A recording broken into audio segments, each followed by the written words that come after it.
একদম একটা skill, choose one skill, then become the master. Freelancing করবা, বাপ হয়ে যাও। গ্রাফিক্স করবা, বাপ হয়ে যাও। কন্টেন্ট রাইটিং, বাপ। মানে তুমি ওটা টপ।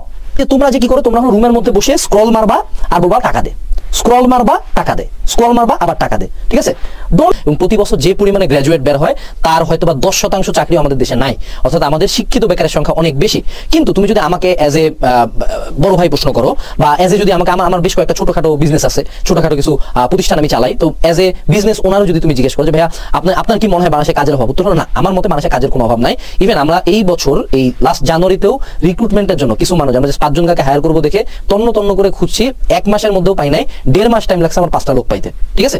অ্যাপ্লাই করছে অনেকজন, কিন্তু এদের মধ্যে প্রপার যে জিনিসটা আমরা চাচ্ছিলাম ওটা নাই। সো বাংলাদেশে অ্যাকচুয়ালি আমি যদি বলি হ্যাঁ চাকরির অভাব, তুমি যদি স্ট্যাটিস্টিক্যালি চিন্তা করো, স্ট্যাটিস্টিক্যালি এই জায়গায় দেখো, স্ট্যাটিস্টিক্যালি চাকরির সংখ্যা কম, কিন্তু যদি তুমি অ্যাকচুয়ালি স্কিলড ওয়ার্কফোর্স হও, স্কিলড ওয়ার্কফোর্স, যে একটা পোলা বা মাইয়া কাম পারে, এই লাইনটা আমরা ইউজ করি বিজনেসম্যানদের, এত corporate like so corporate skills, startup, funding, তারপর রিক্রুটমেন্ট, এসব না।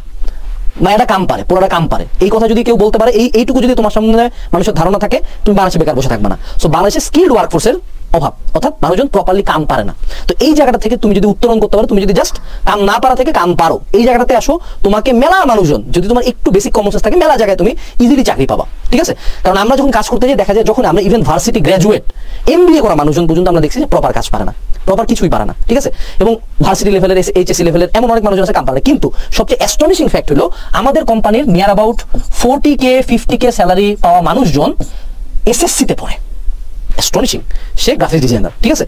সো এই জায়গায় বুঝতে হবে যে স্কুলে পড়েও তুমি এতটা কামাইতে পারো, কিন্তু কি শর্ত কি, স্কিল হইতে হবে। সো এই জায়গায় এখন ভিডিওর পরবর্তী পার্টে আসলো, স্কিলস দ্যাট অ্যাকচুয়ালি ওয়ার্ক, ঠিক আছে? তুমি যদি অ্যাকচুয়ালি বাংলাদেশে বেকার না থাকতে চাও, তোমার প্রথম যে কাজটা করতে হবে সেটা হলো ডোন্ট বি লেজি।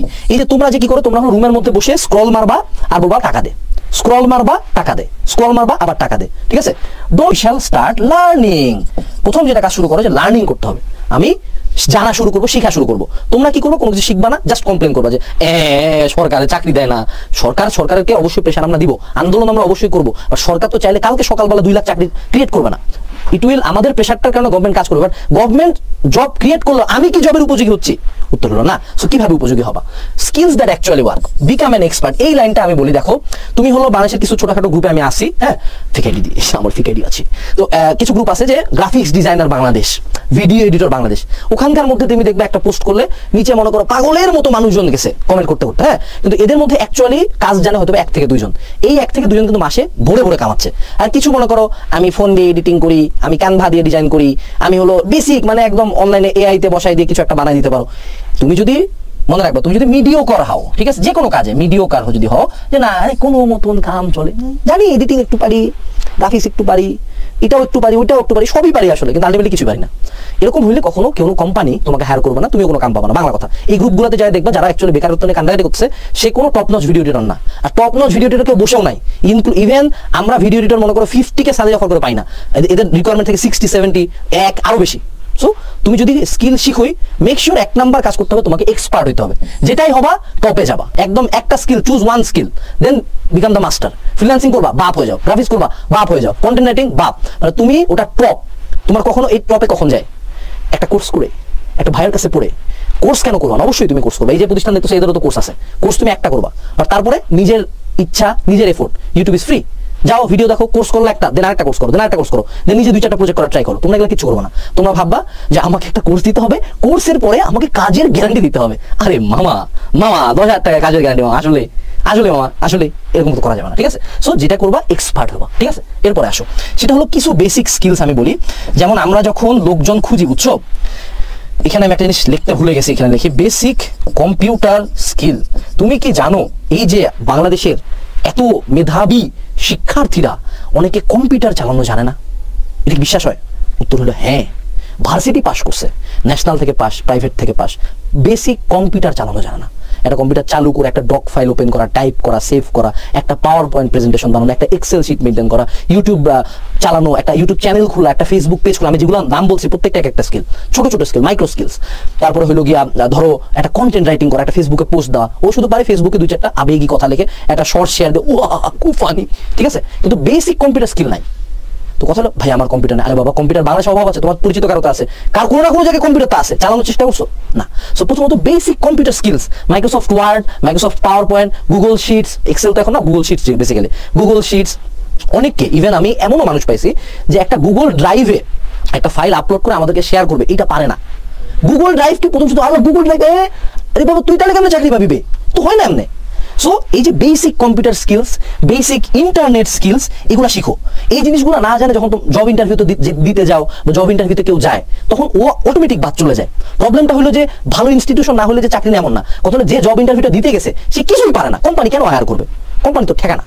আচ্ছা, এরপরে আরো কিছু স্কিলের কথা বলি, এগুলো হলো বেসিক স্কিল। এগুলো মনে রাখবা, এই স্কিল জানলে যে তুমি চাকরি পাবে এমন না, কিন্তু এটা হলো এজ এ মানুষ তোমার 2024 সালে একজন হিউম্যান বিইং হিসেবে এই জিনিসগুলো জানা উচিত। আমরা জেনারেশন জি, জেনারেশন আলফা আসতেছে সামনে, তো আমাদের জেনারেশন এটা বাই ডিফল্ট জানতে হবে, ঠিক আছে? জানতে হবে বেসিক কম্পিউটার শিট।